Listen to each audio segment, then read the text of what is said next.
Maşvili 30 Ricardo Martins, 70 İsa Cibrila, 18 Junior Martins ve 17 Ayron Gomis. İlk dokunuş gelir ve Sava futbolcuları oyuna başlayırlar. Lepinitsa topu geri götürür. Sekidika topa çarptı. Çıkmıyor top meydandan ve Sekidika topa geçirir. Kuvvetli zərбə! Dirək! Oy! Epizod mükemmel idi. Çok yaxşı boşluq var indi. Zirənin əks hücumu üçün Junior Martins bir rəqibini keçdi, hətta iki rəqibini orada mübarizəni kənarlaşdırır. David Volkov baxır ətrafa. Volkov ötürə qapı qarşıda. Boşda zərbə və gol! Hesab açılır. Zirə sabah maçında. O təzyiqdən necə çıxdı Zirə? Rəqibin o məngənəsindən necə çıxdı? Necə sürətli əks hücum, necə boşluğu dəyərləndirmək? Necə o zonanı görmək? Əla bir hücum dövrəsi izlədi Zirədən. Junior Martins əvvəlcə doğru istiqamət seçdi. Rəqiblər üzərində çəkdi, sağ cinahlı oynadı və David Volkov'un bircə ötürülüşü, bax bircə ötürməsi orada. Chelsea Sekidika çaxdı topa. Önündə Elçin Əlicanov. Sekidika zərbə mümkünə çıxır. Sekidika ötürmə, zərbə və top qapının üstündən keçir. Komanda yoldaşına və indi işarə verilir. Junior Martins ötürmə qapı qarşısına.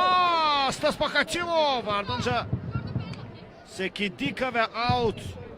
Yan xəttdən indi meydan sahibləri topu ilə daxil edəcək.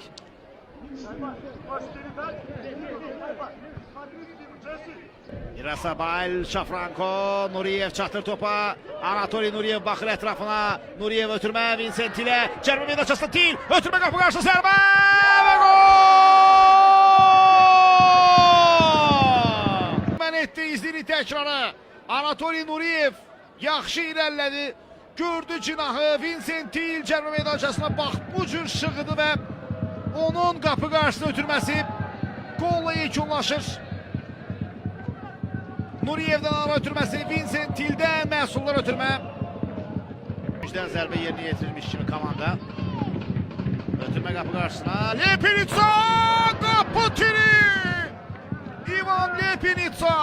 Elçin Məsiyev tərəfindən Junior Martins. Birbaşa zərbə və Stas Pakatilov topu ələ keçirir. Komandasını qoldan xilas etdi. Təkrarı bir daha izləyirik. Effekti zərbə ilə ancaq Pakatilov yerində. Juan. İsa Cibrila. Cibrila. Ötürmə qapı qarşı! Pakatilov və Tir. İsa Cibrila. Qarşılıqlı qollar var. Bu da İsa Cibrilanın bir qədər əvvəlki epizoddakı qərarı və Pakatilovun toxunuşu. Zərbə mövqeyinə çıxmağa çalışır Quliyev. Qüvvətli zərbə və top dirəyin yanından keçir Ayaz Quliyev. Evet, bax belə. Elçin Məsiyev. Görüşün başı.